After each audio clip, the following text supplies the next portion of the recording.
Calculating the screen that orientation is locked. Rotate device back.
When was the last time you took a look at your finances?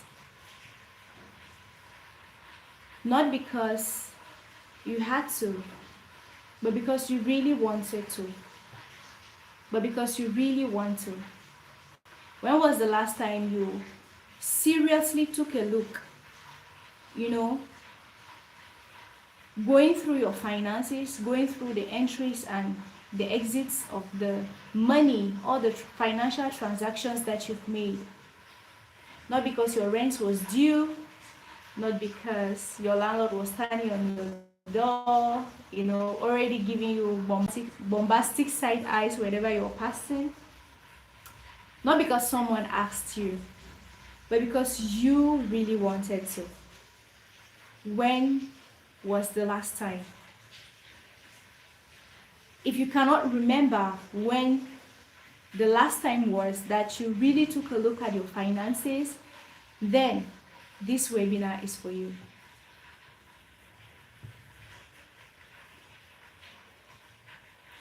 You're welcome to this webinar.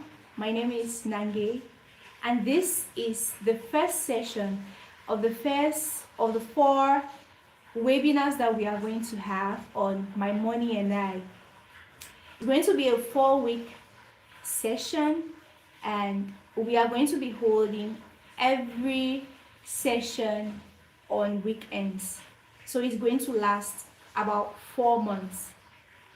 Now, today we are starting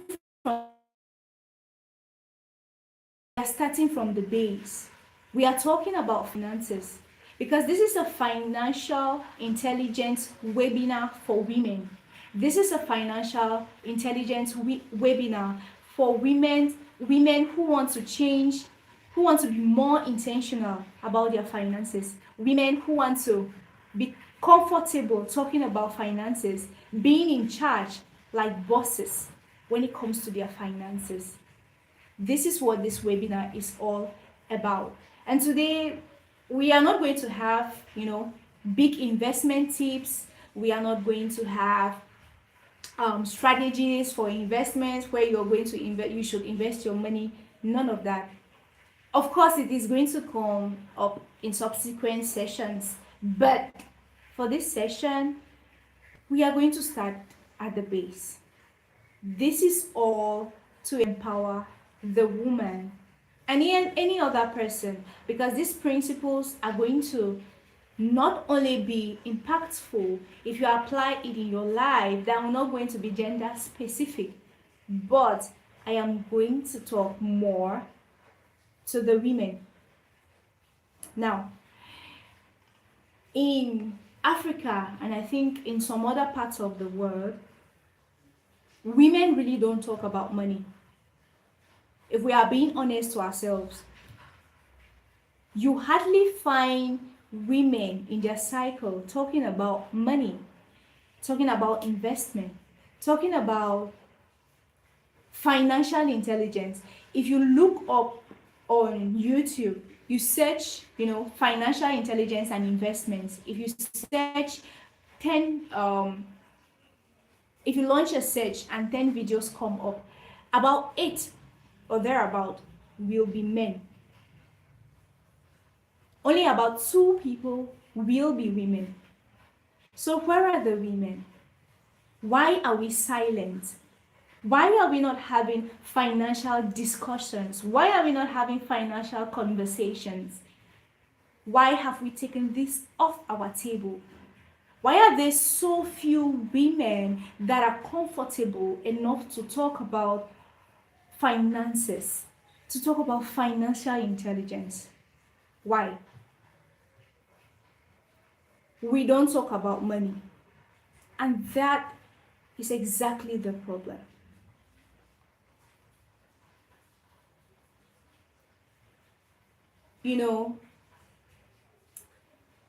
Most women that I know, and I'm sure you would share that idea with, are intelligent, they are brave, they are hardworking, they are industrious, they are team leaders, they manage families, they manage homes. But when it comes to finances, there is just silence. There is silence. I didn't ask if someone can hear me, so I haven't tested. I don't even know if you can hear me. If you can hear me, can you please just say something? Can you confirm if you can hear me before I continue, please?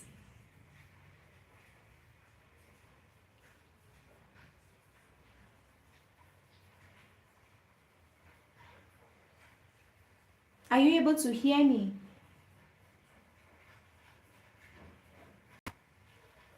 Are you able to hear me? Oh, okay.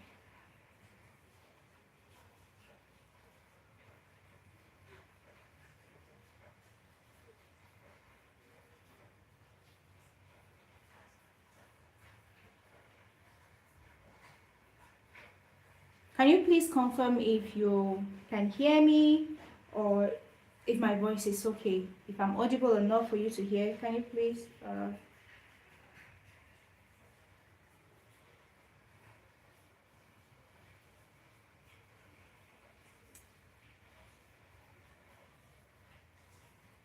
Oh, thank you.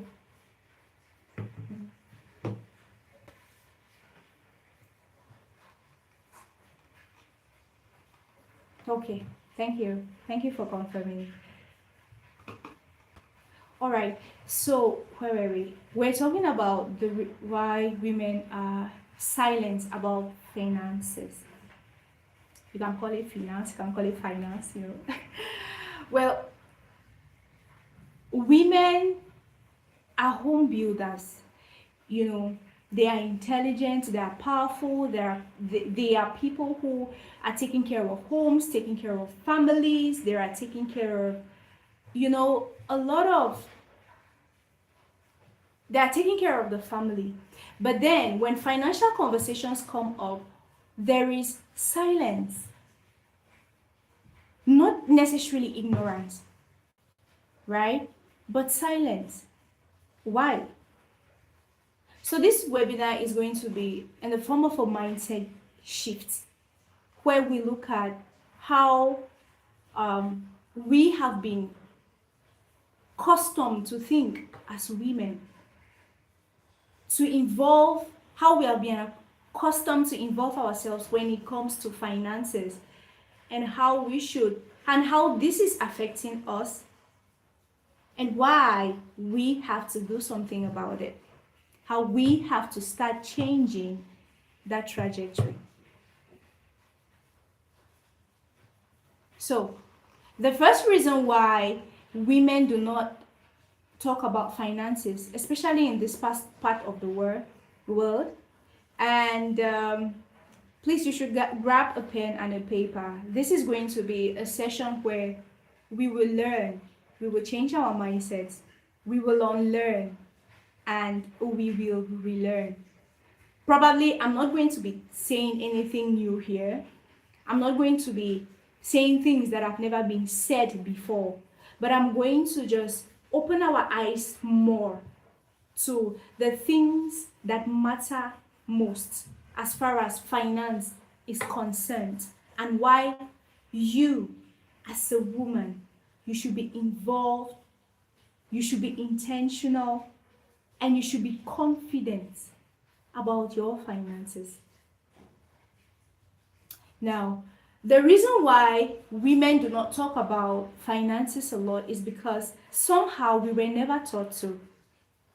You know, the sum total of the things that you do in your life are as a result of your personal experiences, the things that you've been taught, and lastly, the environment that you are in. So, directly or indirectly, women were taught to take care of the home, to manage, take care of the guests when they come to the house, to kind of do everything else but bother about finances. Money naturally has never been the conversation of the woman. I mean, it hardly is the conversation of the woman, because a woman's position is in the kitchen, and it's in, it's in the house. She takes care of the groceries, she takes care of the cooking, she takes care of every other thing. Why should she even bother taking care of finances? Why should she even get involved in, the finance of the the household? Talk less of her own finances. It has always felt as though when women talk about finances, it's like they do not own the conversation. It's almost as if they're borrowing a concept that is a man's thing, and they are just trying to, fit in like around peg in a square hole or something. So that's one of the reasons why women do not talk about finances. And when you grow up watching that in the society, seeing your elders, seeing your, maybe your parents, seeing your sisters not really get involved in finances, then you start to think, well, maybe that's how it's supposed to be. Maybe it's a man thing, truly. Maybe I should not even get involved in doing any other thing aside from taking care of the house, being the helper that I'm supposed to be, taking care of the cooking, the groceries. Not that this is wrong. Not that this is not what you're supposed to be doing.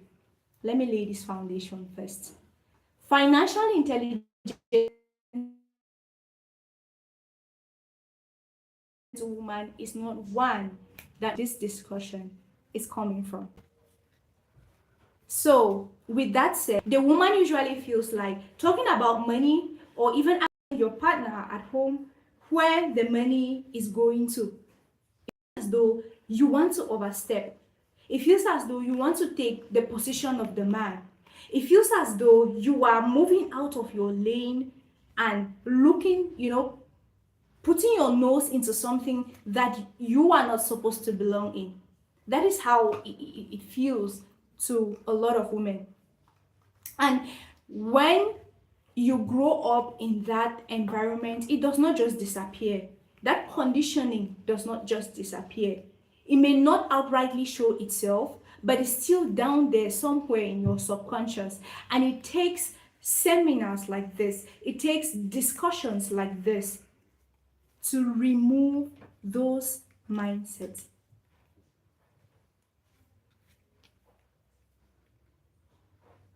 The second reason why women do not really talk about finances is because they associate money, or we have associated money with conflict. If you're writing, if there are any comments or questions, we are going to take it at the end of the session. Unfortunately, I am not seeing the comments because I don't want to get distracted. I just want to do this, and then at the end of it, I'm going to go through the comments, and if there are questions or anything, we are going to address it together. Nevertheless, please leave the comments. Please keep liking, keep commenting. It makes me, it will mean a lot to me if later on, when I'm going through the comments, I see your comments, I see your engagement. It's going to be to mean a lot to me. So please, I can't see it now, but I'm going to see it later on when I'm done with the presentation, and then we can have the conversation. Okay. So one of the reasons why women do not talk about finances is because they are associated with conflict, or money has been associated with conflict. How many women, I mean those who are watching right now, how many of you have been comfortable in your relationships talking about finances, talking about money?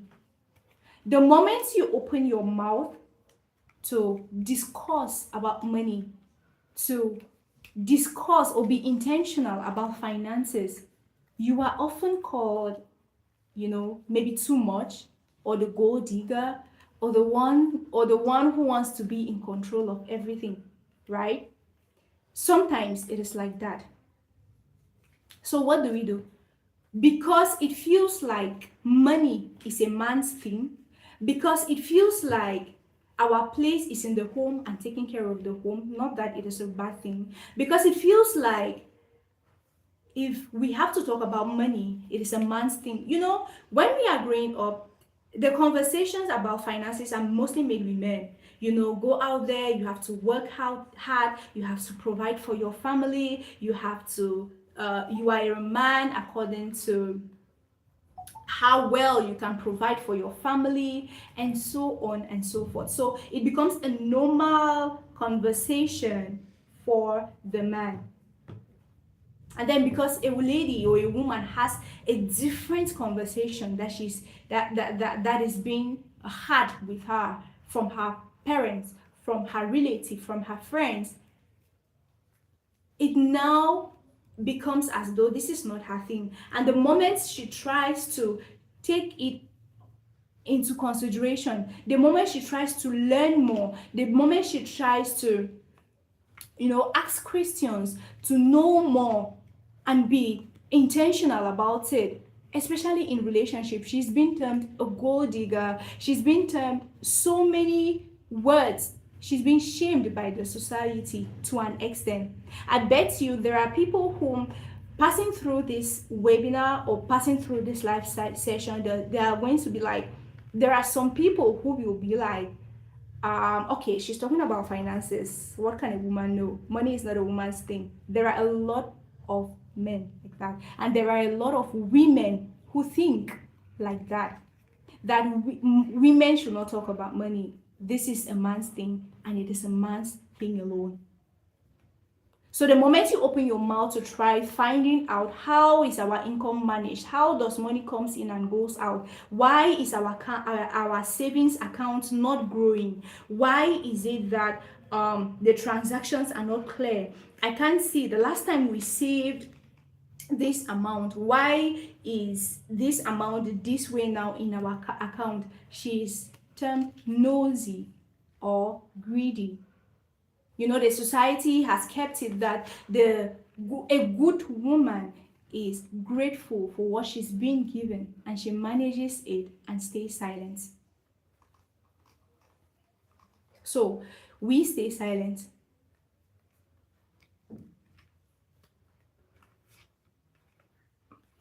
But I want to tell you something. I want to tell you something this evening. Humility and financial awareness are not the same thing. Hear me again. To the woman watching this, humility and financial awareness is not the same thing. You can be both at the same time. And this is the essence of this webinar. The third reason why women really do not talk about finances is because we confuse dependence with love. We don't talk about finances because we think that the degree to which we are dependent on a man, we are dependent on someone, shows the degree of love that we have or that we receive from that relationship. So, if we are being taken care of, why should we bother, right?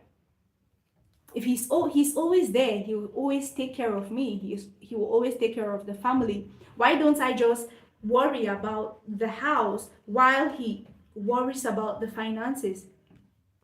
Why don't I just mind my business and let him just take care of the finances? Because depending on him 100%, of course, is love. That is how we confuse dependence with being love.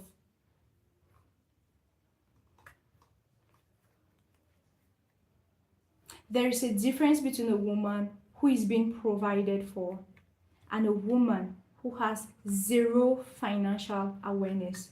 One is a virtue, the other is vulnerability. I did not say it is a bad thing. I said it is vulnerability, because God forbid something happens to him. What becomes of you? What becomes of your family? What becomes of the children that you have? What if he becomes incapacitated? What if everything What if everything changes? What if life happens? Because it always does. It always does, right? Life happens, and it can happen at any time. What if it does? What will be the future? Are you going to be okay? Are your children going to be okay? Is your family and every other person that is dependent on him and on you as a united family, are they going to be okay, or they are going to get frustrated and become beggars because the only financial pillar in the house has fallen or has become incapacitated?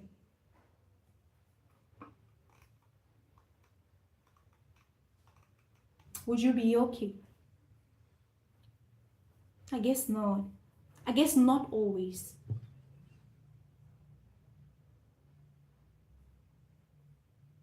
So, I am not saying that financial intelligence is about not trusting your partner. I am not saying that the moment you become financially intelligent as a woman, you shouldn't trust your partner. No. It is about trusting yourself with finances. Because this seminar on finances, on financial intelligence, is about you and your money. Remember, the name of the webinar is My Money and I. It's becoming friends with your money. Not like friends as though you would rather choose money over friends, but becoming that used to with money, because you know that money is a tool that is used to better your life. I love talking about relationships. I love talking about personal development. I love talking about friendship. But one thing that controls all of these things is finances.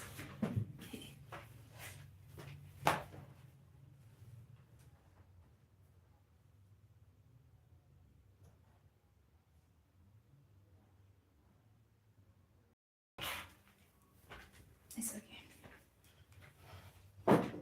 Sorry, I was interrupted for a little bit. Sorry. So one thing that really controls everything, whether be it the personal development, whether be it relationships, lifestyle, what makes our lives better, if we are to be honest with ourselves, second from God is money, our finances, and the way we manage it. So today we are going to have a financial shift. We are going to look at what financial intelligence really is, because we hear this word a lot, and I, for one, before I kind of got the inspiration to talk about this, I used to look at financial intelligence to be something so out of reach, something so big that someone like me, I mean, a small me, I could not really comprehend or say that, no, I am financially intelligent.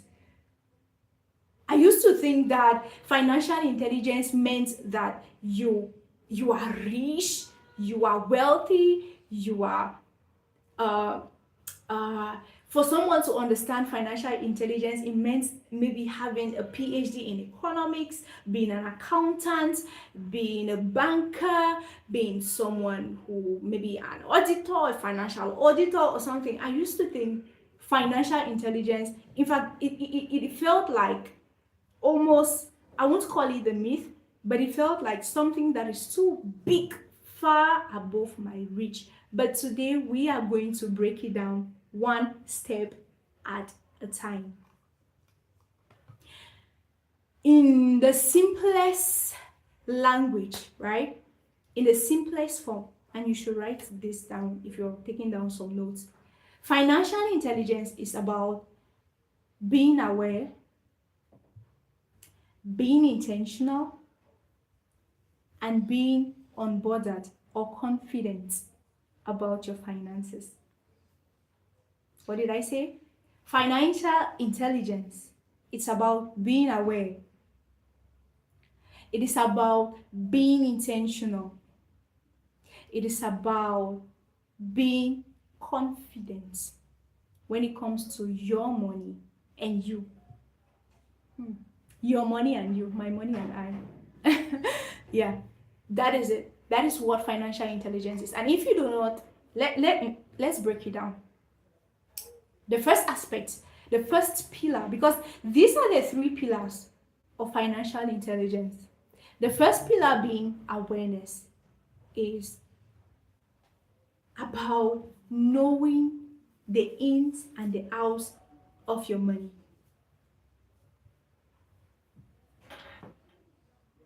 Being financially aware means knowing what comes in, knowing what goes out, and why. You are not guessing about why the money that left your account left. You are not auto spending. You are not spending by default. You are not spending because you see other people spending. You are not spending because you see that it is the trend. You know, there is a designer bag, there's a designer shoe, there is this new spot in town that everyone is going there. And so if you do not go, it feels as if you're left out. That is not financial awareness. Financial awareness is about deciding, being aware of where your money is going to. A lot of us, and I used to be that person too, a lot of us are wealthy by the first of the month. And then on the 20th, when we receive our paycheck, right? Then by the 20th, we are broke. A lot of us women, we are like that. And it is because we are spending on default. We do not know where our money is going to. We have not taken time to sit down and analyze where our money is going to, not roughly, not vaguely, but knowing exactly where this money is going to an extent where we can be able to defend it. If I ask you right now, the last time you took your paycheck, what did you spend on and why? Do not give me an estimate. How many people will be able to give it precisely. If you can be able to do that, bravo. It is a beautiful thing. And I encourage you to keep on being like that. But if you are not, then this is a wake-up call. This is a wake-up call to decide, to be aware, to decide today that your money and you, I don't know why this is weird, your money and you are not guessing how you spent your money anymore. You really know where your money is going to, so that your money doesn't just become a mystery to you. It is no more a mystery. If you receive a letter from the bank or a debit message, it doesn't feel anymore like a letter from a forgotten ex or something, but it feels,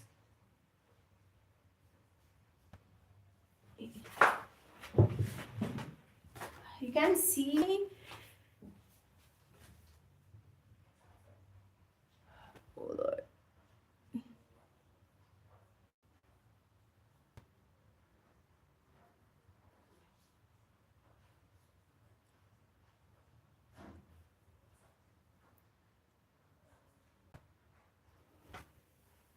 I don't know why this is doing this.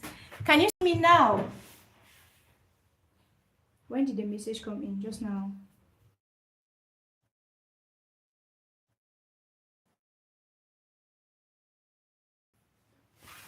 Necessarily ignorant. Is it?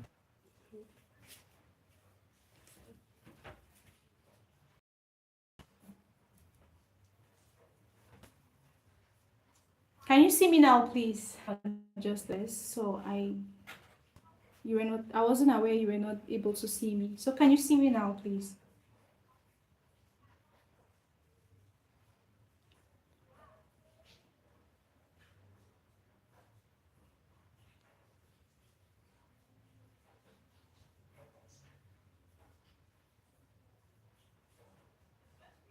Okay, all right. Thank you. Thank you. Where did we end? Could you please remind me where we ended? When was the last time you could see me?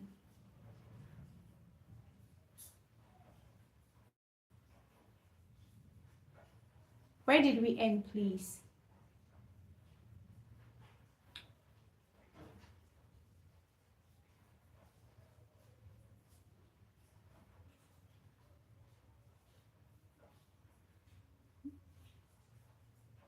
Diane, please, where did we end? I'm waiting for your indication so that we can continue.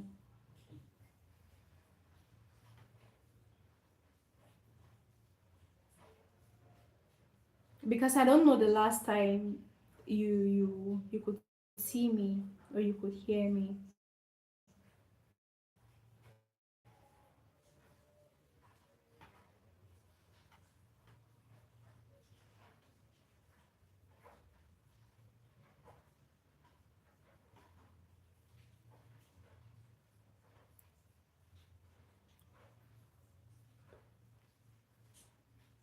Okay.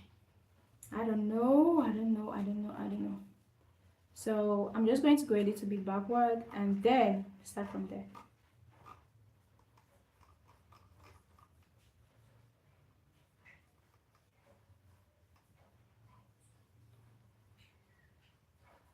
So I'm going to start back at the pillars of financial intelligence. As we earlier defined, financial intelligence is all about being aware, being intentional, and being on board. Being on board that comes from confidence. When you are intentional, when you are aware of where your money goes to, how you spend your money, when you are intentional about where your money goes to, you are deciding. When you are confident about your ability to manage your money, you become financially intelligent.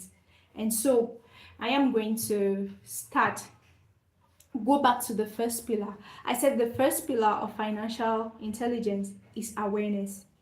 Now, what are you being aware of? As far as your finances are concerned or is concerned, you are aware of where your money is going to.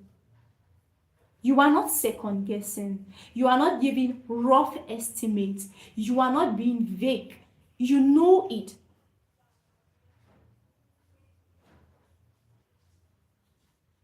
You know it. Listen.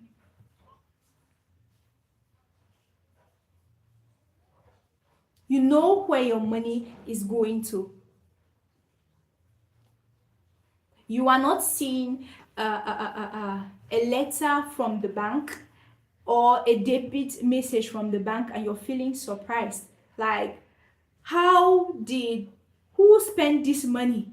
Where did this money go to? Oh my God, I used to be this person. Where did this money go to? How? Like, you are not surprised that your account is low anymore because you know that you spent the money and why you spent the money. You are not surprised that your account is high anymore. You are not surprised that your savings account is growing or is reducing. Being aware, excuse me, means you do not treat letters from the bank or messages from the bank as though they are letters from your ex that you long forgot about him. I love to use this example. I don't know why. So you do not treat debit messages or debit letters like a message from a bad ex. That is what being aware is.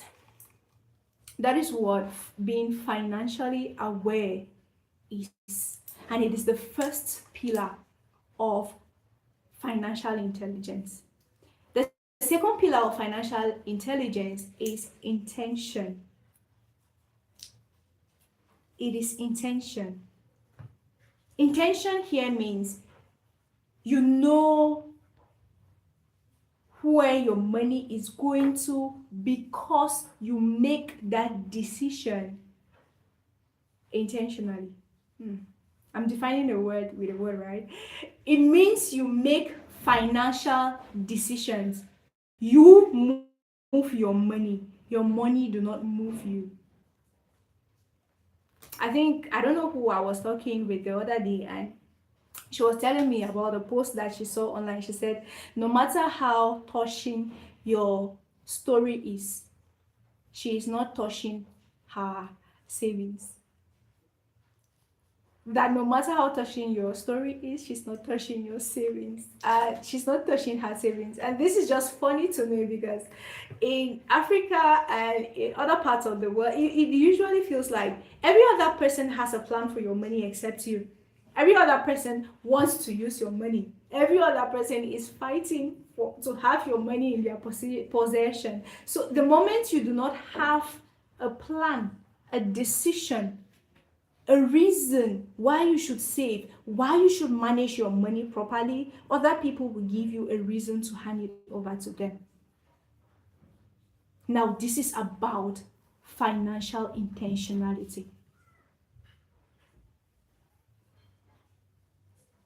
It is about making financial decisions on purpose.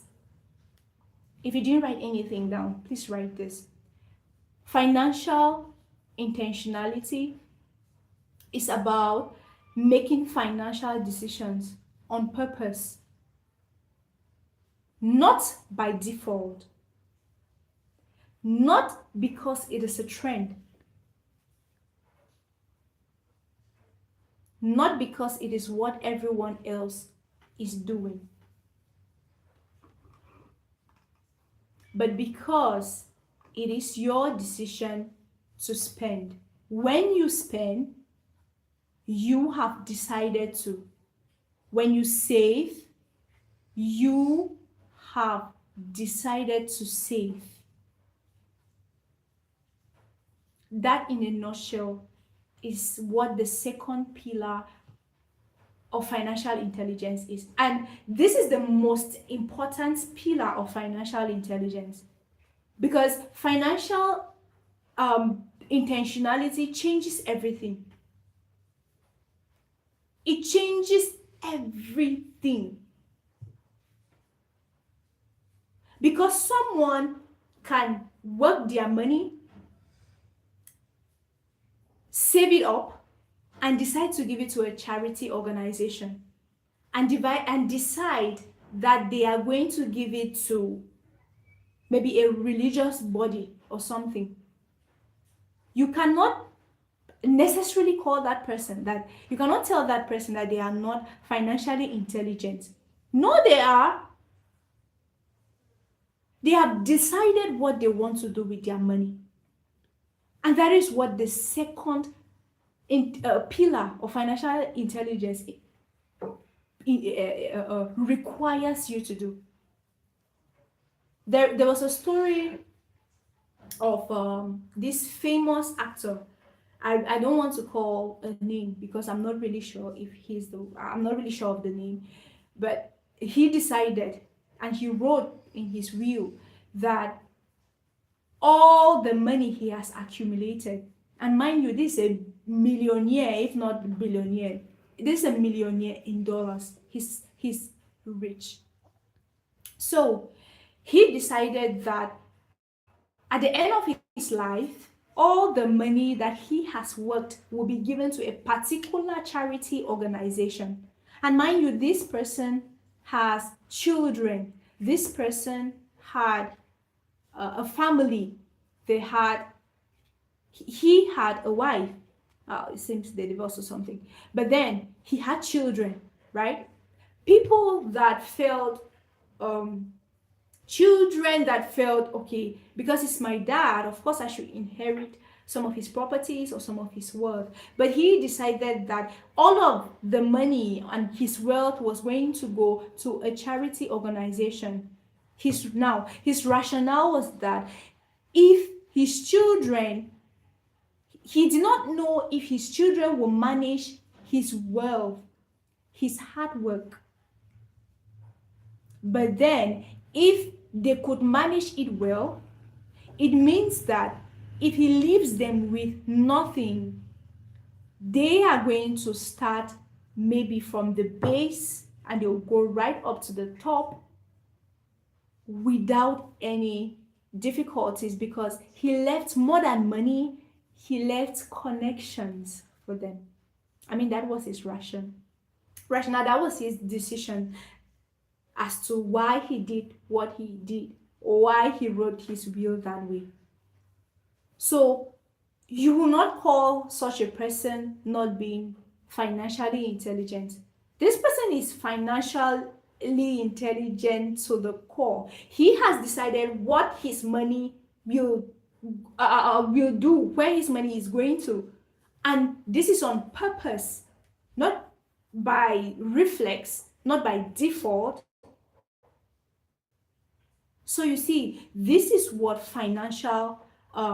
being financially intentional, financial intentionality is all about.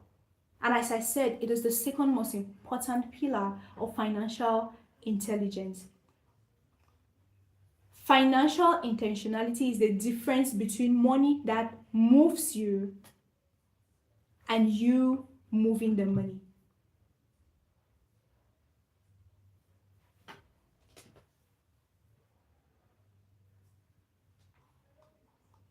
The third pillar is confidence. Oh, this is the best. This is my favorite. This is my favorite. Being confident to have financial conversations, to walk into rooms where money is being discussed and feel like you belong here. You have something to say. You have questions to ask. You have information to learn. You own this conversation. You are not borrowing this conversation. You are not where you are not supposed to be, because you know enough and you are hungry to know more.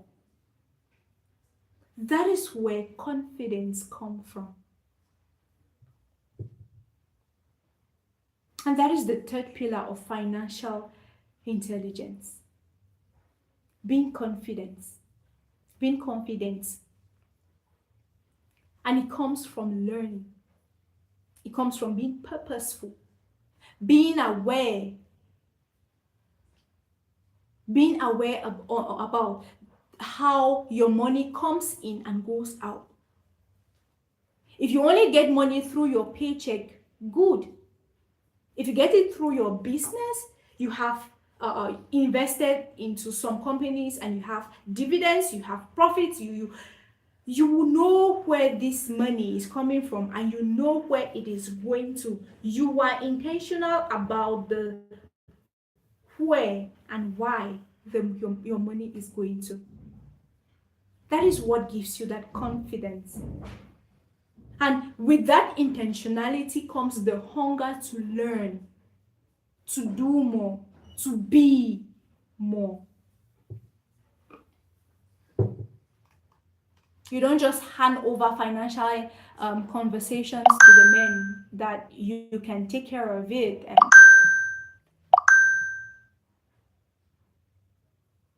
you decide that this is a conversation. I'm supposed to be part of these conversations. And until we ladies, until we decide with so much intentionality that we belong in these rooms, we are not going to be confident enough to take care of our finances, to be angry, holy anger. You are not going to be having that holy anger to take care of your finances. You sit at the table and you speak up. Let me give you a picture of what financial unawareness look like. Probably I've said it before now, but it looks like receiving your paycheck by the 1st or the 5th of the month, and by the 20th, you do not even know where your money went to. How come I'm left only with this? Where did the money go to?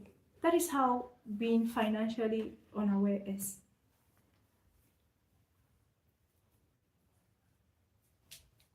You are rich when you receive your paycheck, but at the end, or your salary, but at the end of the month, you are broke.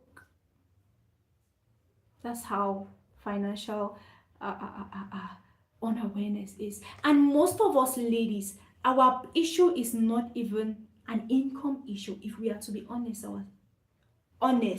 with ourselves. Most of us, we work hard, we make money, we are industrious. At our job sites, we receive accolades, we have good salaries, but we are not aware of where this money is even going to. So this is just to tell us that the income problem is, we to the core, we really do not have an income problem like that. It is the awareness problem.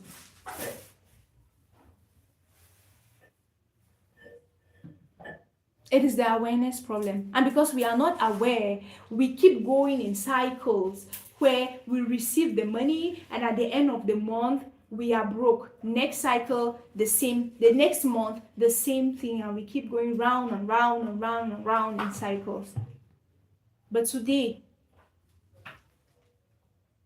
by the end of this 4-session webinar, you will be able to stand and say, see, I'm a financially intelligent woman.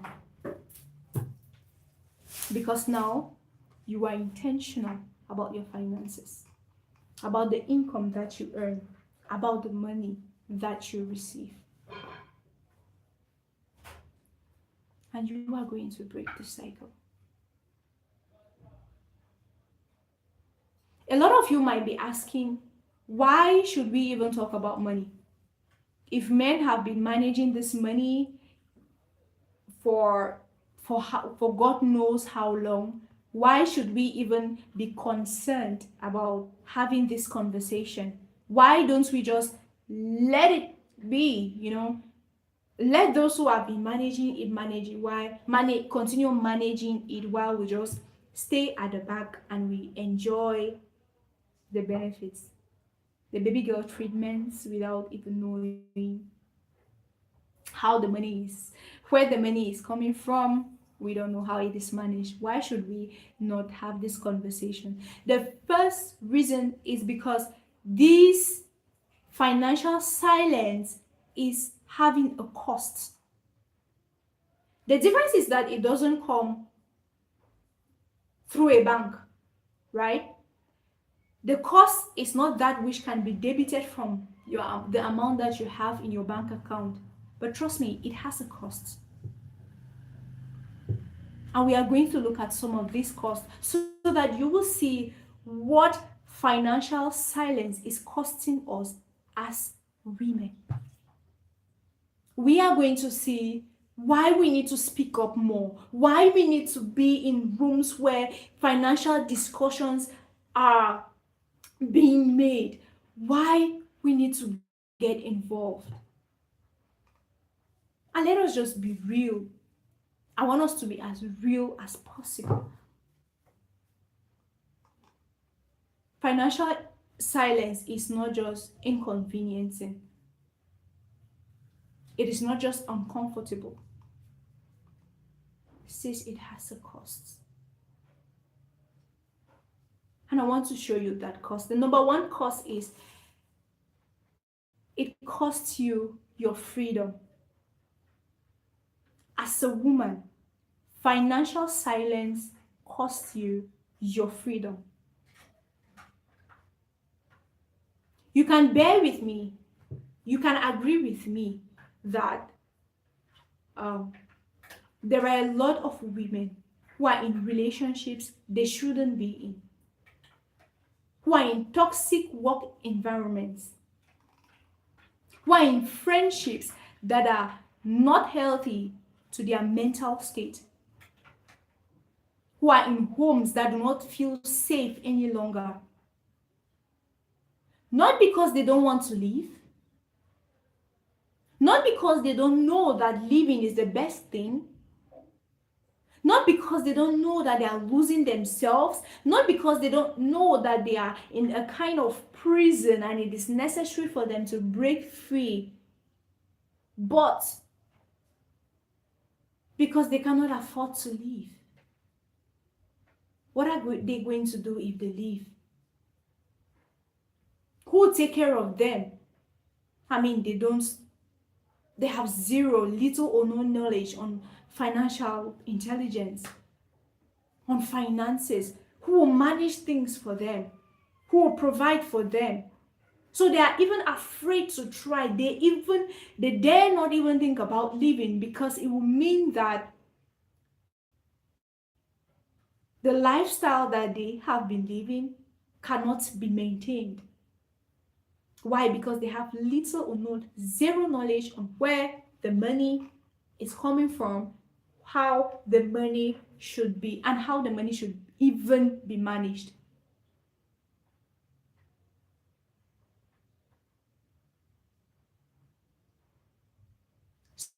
So,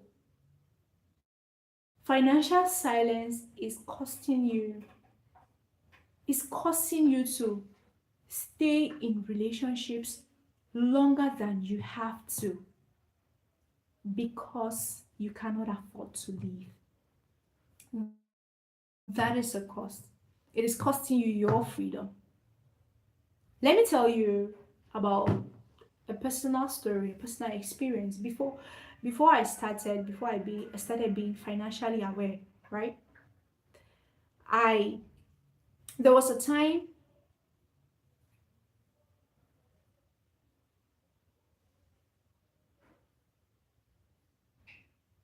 but then I don't know what you were saying I should come again with, but I can't see it unless I really pick up the phone and you know, maybe at the end, at the end of this, please, any question that, anything you did not hear, please, you can ask a question and we'll revisit it again. And of course, I will give you the PowerPoint presentation if you want it. Okay, so there was a time where I got into a relationship because of, I would call it the lack of financial awareness. When I had just come out, I had just broken up with my then boyfriend, and the trauma, the pain, the unnecessary drama that came for as a result of this relationship just made me, I just wanted a place where there was a little bit of peace. I just wanted a place where I didn't really mind much about where I should be, the qualities of the person that I'm supposed to go into a relationship with. I didn't really care to select that much, to screen through their, let me say, to screen them through their character or something. So I got into a relationship with this guy, and the reason was, at least this one, he's financially buoyant to an extent where if he makes his financial mistakes, he's going to manage it himself. He will not come excuse me, burdening me for it. Mind you, the relationship I had just got out of, my ex then was, of course, still an ex. He was a reckless spender. So he would spend, become broke, and I would be the only person to rescue him. I was the rescue squad almost every time. He would say, okay, this time around I'm going to change. I will not do this anymore. I will not spend like this. But the next time you meet him, you're still going to see bills of hundreds of thousands spent in a snack or spent somewhere. And then when he becomes broke, I'm the person to call. I'm the person to, I'm the go-to person. So I was just tired from that stress and from that. I just wanted someone who could manage his own money and let me breathe for some time. And then I got into a relationship with this guy. Yes, he managed his money well. But because I got into a relationship for the wrong reasons,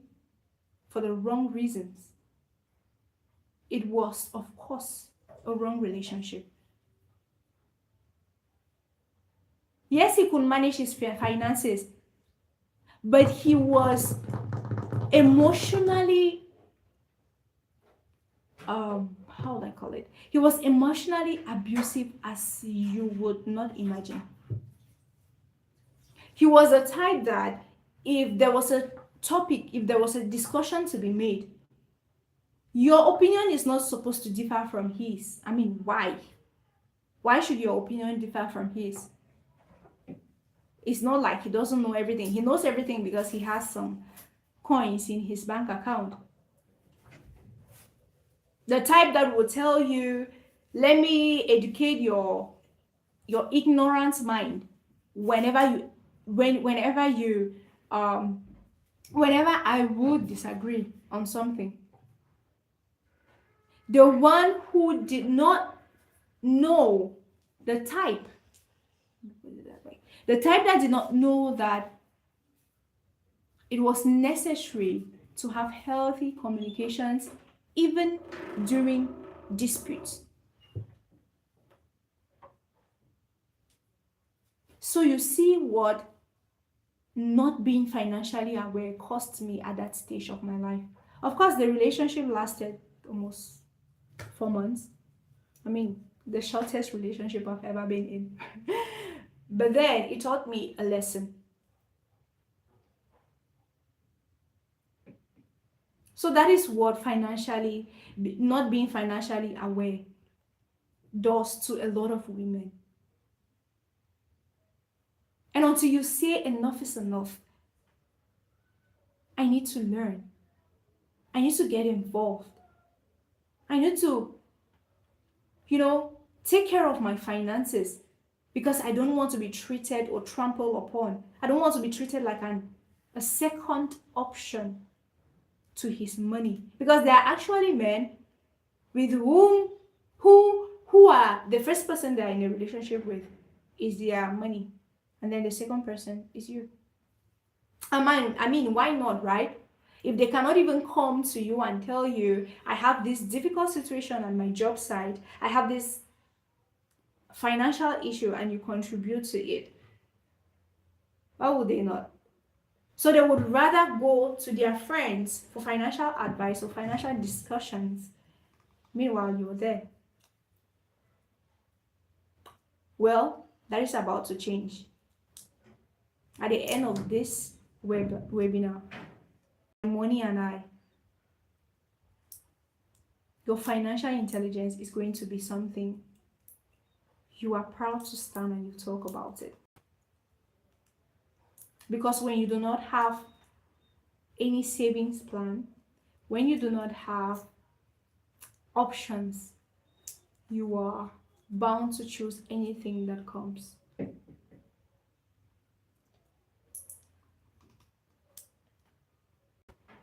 You are bound to stay in situations and in relationships that do not favor you, that are not healthy for you.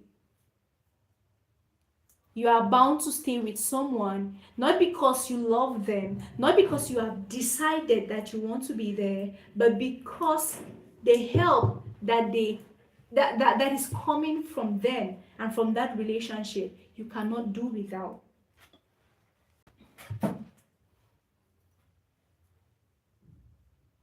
That is what it is costing you. The second thing is it costs your worth. See, when you are not financially intelligent,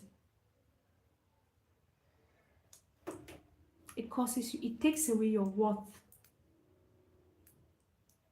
I mean, I'm usually baffled. A lot of women are brilliant, they are intelligent, they are home builders, they are home makers, but then they get to accept just the first offer, just the first person that comes and says, okay, let's do life together, or let's see how things are going to be.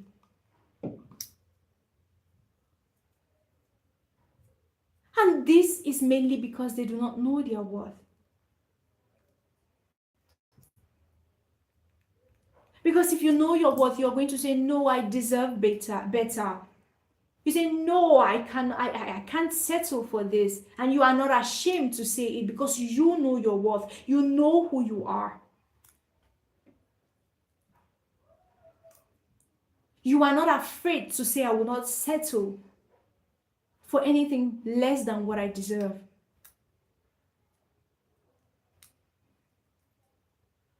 You are able to negotiate better at your job site. You are able to build up yourself, have more worth, present your worth to your boss and say, you know what, boss? Let's have this discussion. My pay has been like this, like this, like this. I think that it is high time I get an increase in this.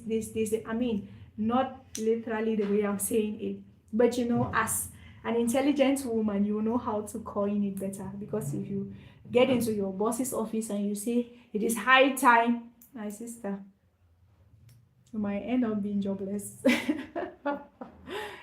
So, of course, it starts with knowing that you are worth more before even deciding or knowing how to have that conversation in an intelligent way that will favor you. So when you decide to be financially silent, when you decide to be silent on tables that financial discussions are being made, financial decisions are being taken, it costs you your worth.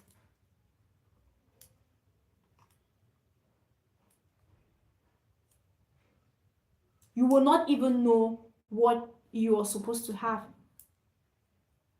And so you will not be able to claim it. The third thing is it costs you yourself. Being financial at silence costs us ourselves. There is a particular kind of exhaustion that comes from constantly pouring out without refueling. As I earlier said, for most of us in Africa or in other parts of the world, especially in Africa, it always feels like every other person needs your money. It feels like the moment you have some money in your account, in your bank account, the money you get a credit alert, is like a message is sent to people with their emergencies to just direct it towards you. All of a sudden, you have some money in your bank account, and now everybody has an emergency. All of a sudden, you've saved up some money, and you're thinking that you will do something with your life with it, and everybody now has something more important than what you have to do with that money.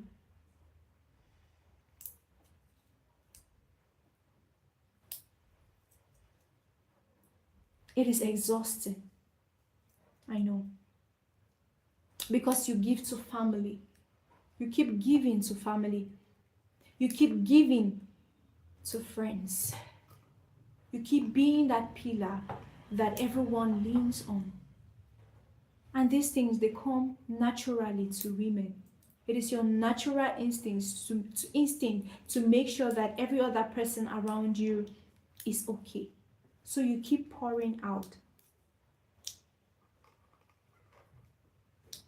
Keep being that person that they come to, but yet no one knows that your savings account is suffering from that constant pouring away, or pouring into other people, or pouring into other cups.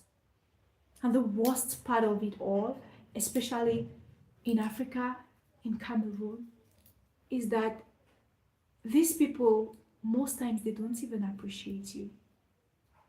They don't even see the effort that you're doing. According to you, there is enough, there is a lot that you've saved up, and if you are not helping them, it means you're just as stingy as F. It means you're just a stingy person, and the moment you say, you know what, my budget is tight, they bring words to you, they come at you, but never a message of sincere gratitude. That is just the worst of it all. But I'm here not to tell you, but I'm not here to tell you to be stingy or not to take care of your family or your friends when they need you. I am here to tell you that it is not selfish to take care of yourself. It is not selfishness in putting yourself first. Oh, I know about it. We have been taught to be selfless. Our religion, it teaches us that the only way you would really be a good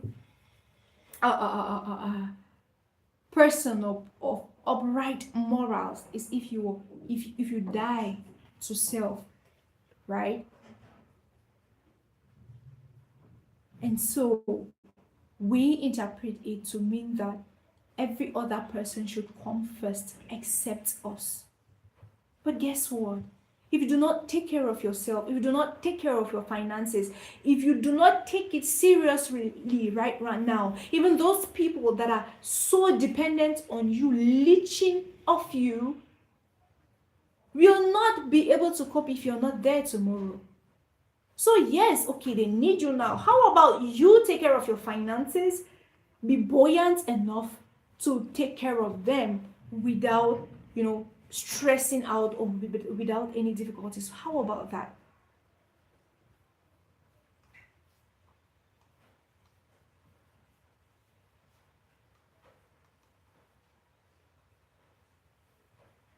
How about that?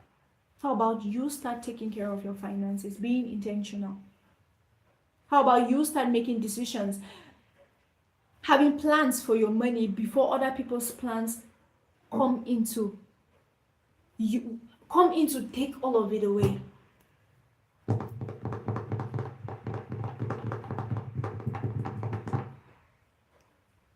Taking care of your finances is not selfishness.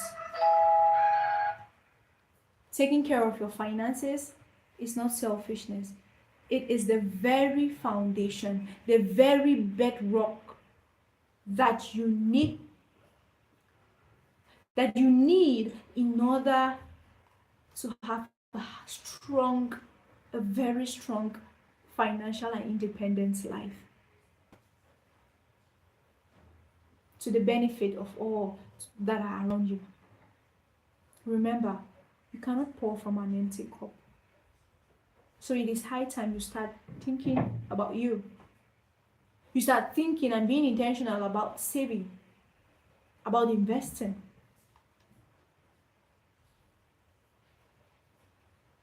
It is high time. Financial silence is not modesty. Financial silence, being financially silent, not having those conversations, that's not modesty. It is a risk.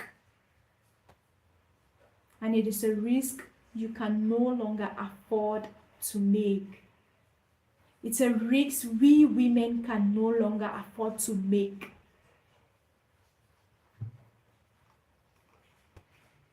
It is a risk that we need to say enough is enough and start having those conversations. Now,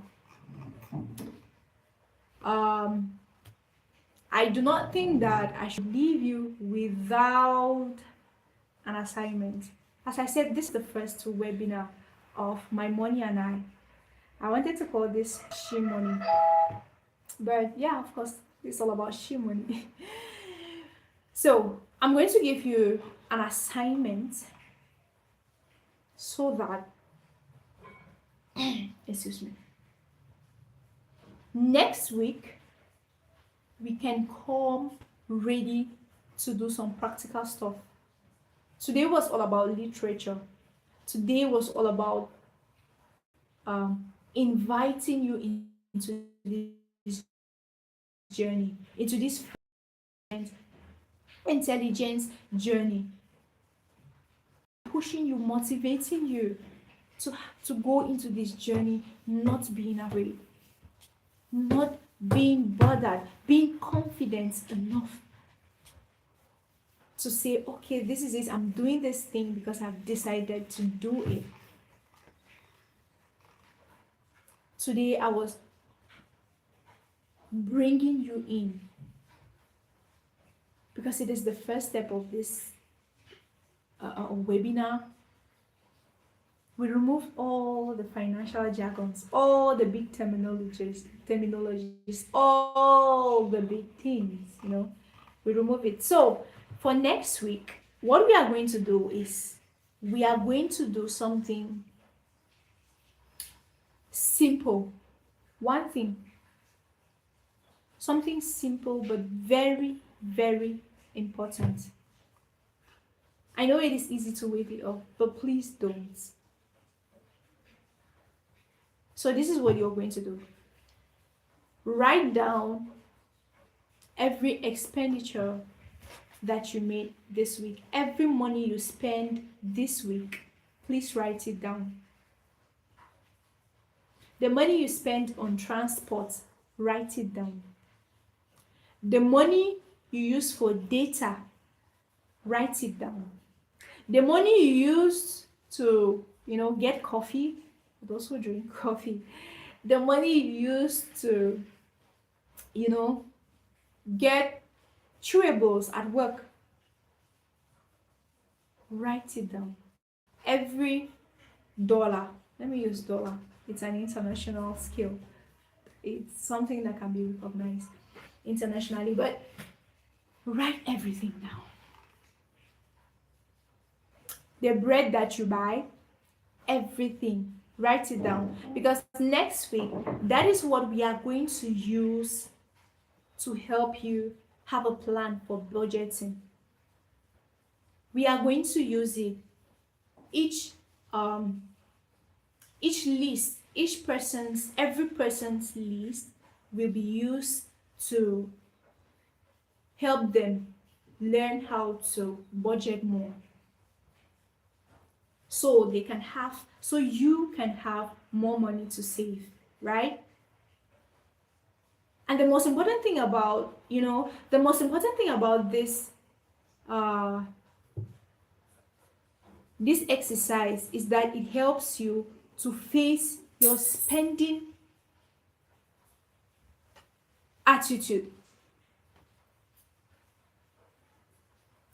It helps you to face that financial monster. The reason I call it a financial monster is because the first time I did this exercise, I had to abandon it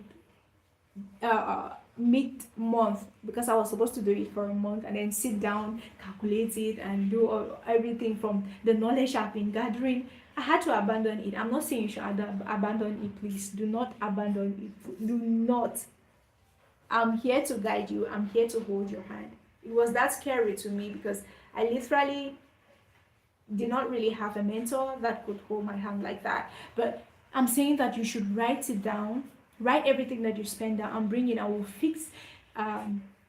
We are going to see how to bring out a budgeting plan for it. Remember, you cannot fix what you cannot face. If you cannot face your spending habit, then you cannot fix it. Sometimes, some of us, we do not even know that we have negative spending habits. We don't even know that we have problems that need fixing. It is from budget. It is from writing everything down that you realize that I've been spending a lot. I've been investing my money more into things that are not long beneficial to me in the long term. So you are going to write it down. This is not what I'm asking you to do. I didn't ask you to judge yourself, because the first thing that happened to me when I started writing everything down was I started to judge myself. Oh my God. I would ask myself, so is this money that you have? Is this the way you have been reckless with money? And I will beat myself over it. You're going to be better than me. Write everything down. I'm asking you, just see, do not judge yourself. Do not beat yourself. Do not try to cut out the expenditures. Not yet. We are going to have that conversation. We are going to have that exercise where you will see that there are so many possible sources or things that you could just cut them off and put it into your savings account, and nothing will really change from the quality of the life that you're already living to a healthy extent.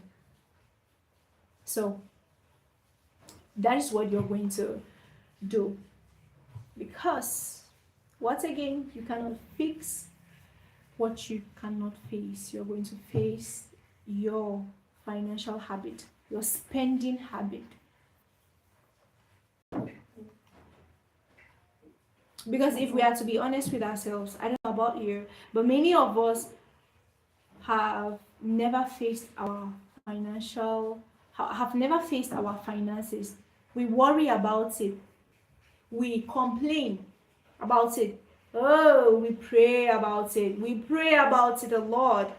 The time we use in just praying about it and praying for financial breakthroughs and praying for financial miracles is the time we should use to learn how to manage our finances better, to make decisions that are beneficial to our finances. I'm not saying that we should not pray. Of course we should pray. Of course we should pray. Of course we should seek the face of God in everything, plus our finances. But what I'm saying is God has his part to do, and you also have your own part to do. And until you do your own part, it will be difficult. I mean, it will be easier for God to bless you if you are working on something, right? If you're working on being a better investor, learning how to invest, learning how to cut out unnecessary expenditures from your budget. This will help you manage better what God will bless you with. Is it difficult for God to I mean, sorry, I don't want to talk as if I am God, but what I'm saying is that someone who is jobless, who doesn't have a skill, who doesn't someone who is jobless, who doesn't have a skill, who doesn't learn, who is not even ready to learn anything, it will be difficult. Like, by what means do you want to be blessed? So we are going to this week just write everything down, and next week we are going to take the first actionable step to financial freedom. Remember, financial intelligence is not about being rich. It's not about being the richest person in your household. It's not about being the richest person in your community, in your streets, in your country, in your continent, or so. No, that is not. It is part of it. Can be part of it. I mean, it is a result of being financially intelligent. One of the results of being financially intelligent is that you become wealthy, right? You invest and you build wealth. But then financial intelligence on its own, in the simplest words that I can give it to you, is being intentional about your finances. I mean, being aware first. It starts with awareness. Being aware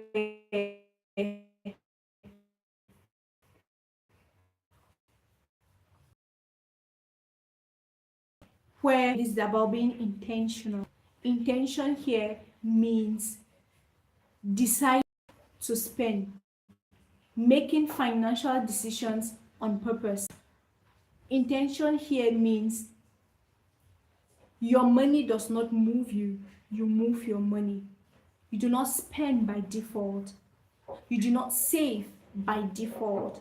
You know what you are doing, and it is not a mistake. And the third pillar of financial intelligence is confidence.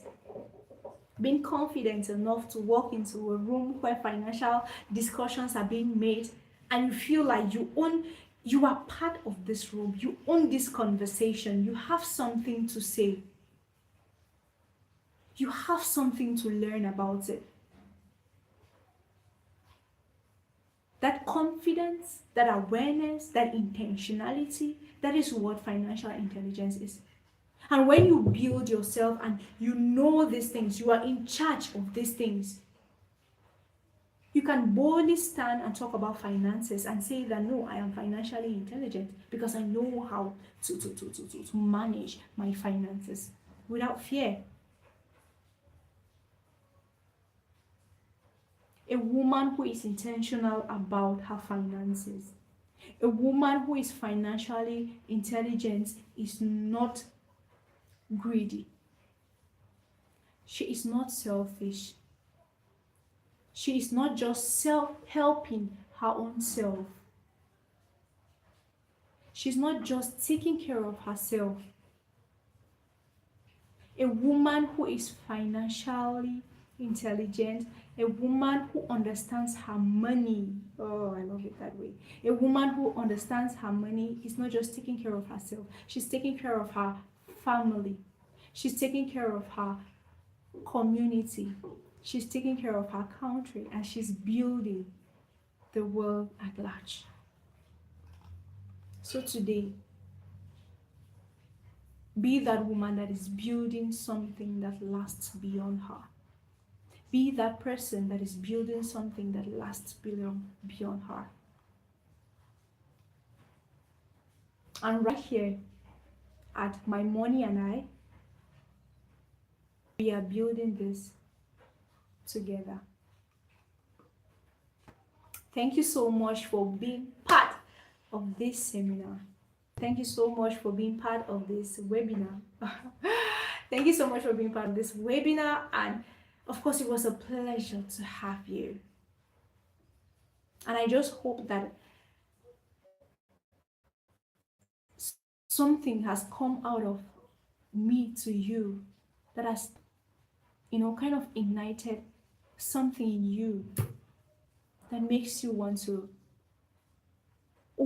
take care of your finances. And if that has happened, if this message has touched just one person, just one woman, then I know the purpose for this has been fulfilled. So hang on with me.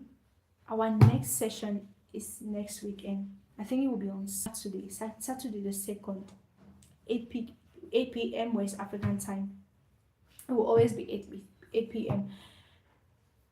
I am hoping that you will continue taking this walk with me. And at the end of this session, I promise you that you will be more aware, you will be more intentional, you will be more confident in talking, in handling, in managing your finances. Thank you so much. So I'm going to give 2 or 3 minutes for questions, for contributions, for us to, talk, to chat. So please, if you had questions, you can of course ask it now.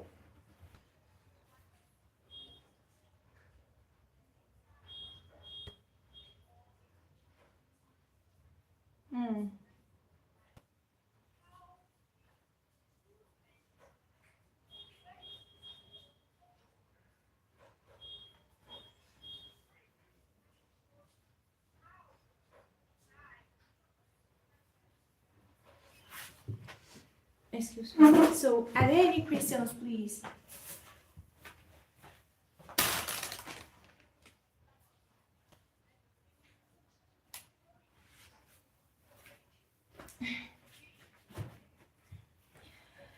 Thank you so much, there. She says the beginning was great. Honestly, I was actually touched.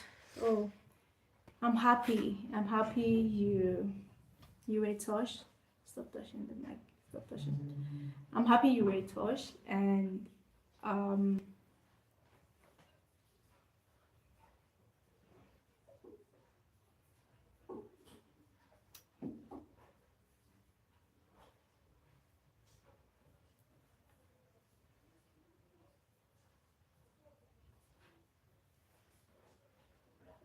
okay, when you say humility and financial awareness is not the same, can you please explain?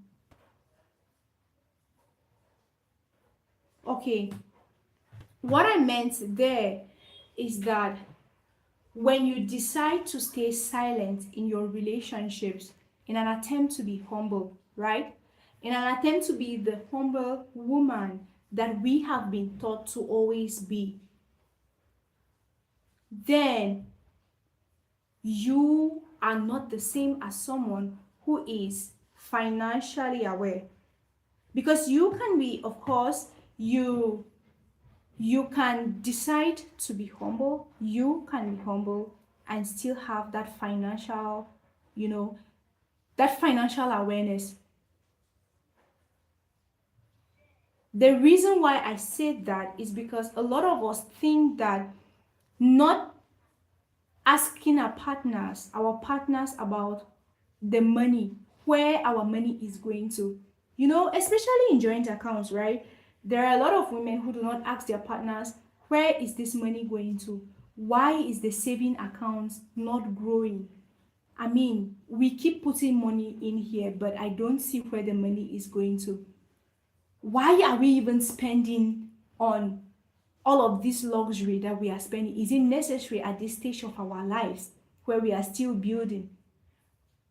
Even having these questions in them, deciding not to ask, deciding not to, be as though you're nosy and looking into the man's thing or the man's world, it seems as though it is humility. But if you decide to be humble by not asking the right questions, then you are not only financially unaware, you are also building a time bomb that will explode on you and your partner. I don't know if I've answered that.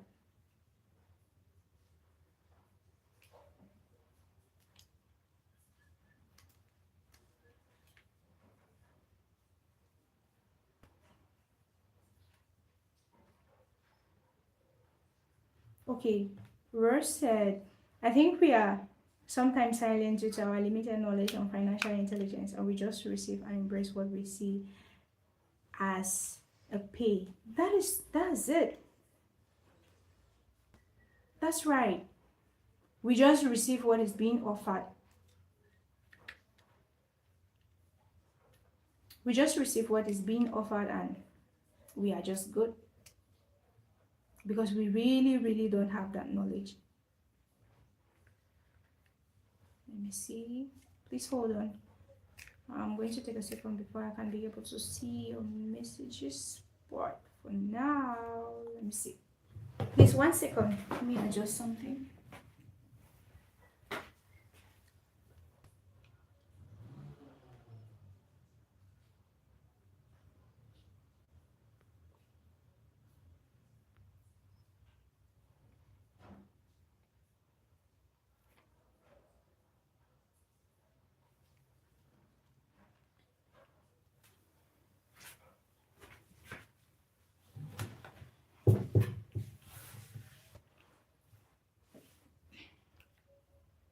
So, I don't know if I answered your question well, Jan. So, I don't know.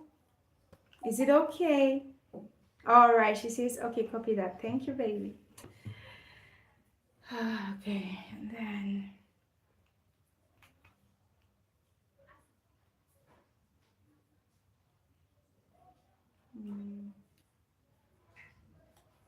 there was a point you said I should come again. I don't know where that was.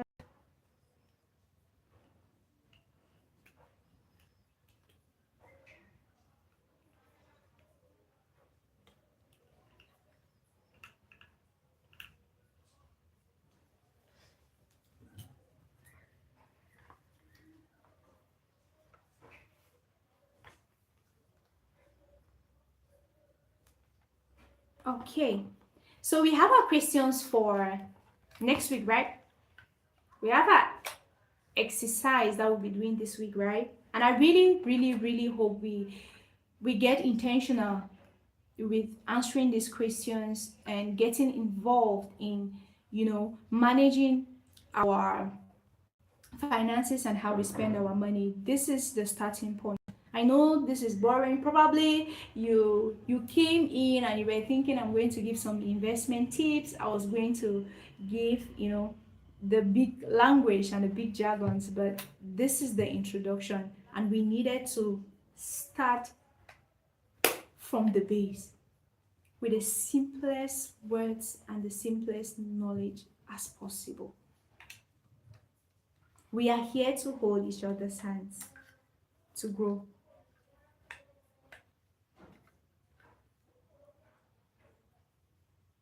So, is there any other question, or let's call this?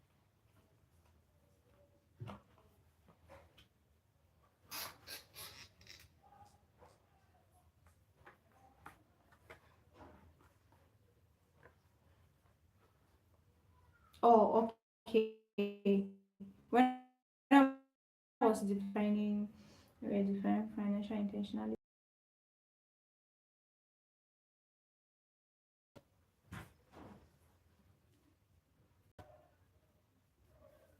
Okay,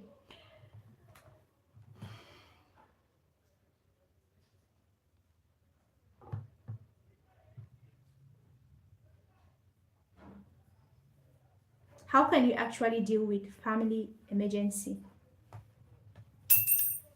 Um, we are going to discuss this in our next session. Please, if I answer this now, I'll be going ahead of time. All right. So please, we are going to answer it in our next session, because the next session is going to be practical steps, practical approaches in managing our finances and our income. So please, you just bear with me. We are going to answer it in the next class, okay? The next webinar.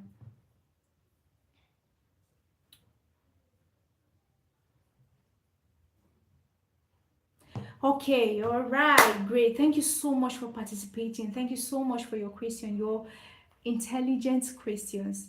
You know, when you ask questions, I feel like, okay, this is it. We are doing something here. And when I see your contributions, I am more than happy that you're here, because it means we are doing something and we are going somewhere. I know today is just, us. It's just a few people, but trust me, tomorrow, I mean in future, these very little steps that we are doing, we are going to build something massive, something that is beyond us. I hope you stick around. Thank you so much for hanging out with me. And as always, this is Wholesome Living with Nange.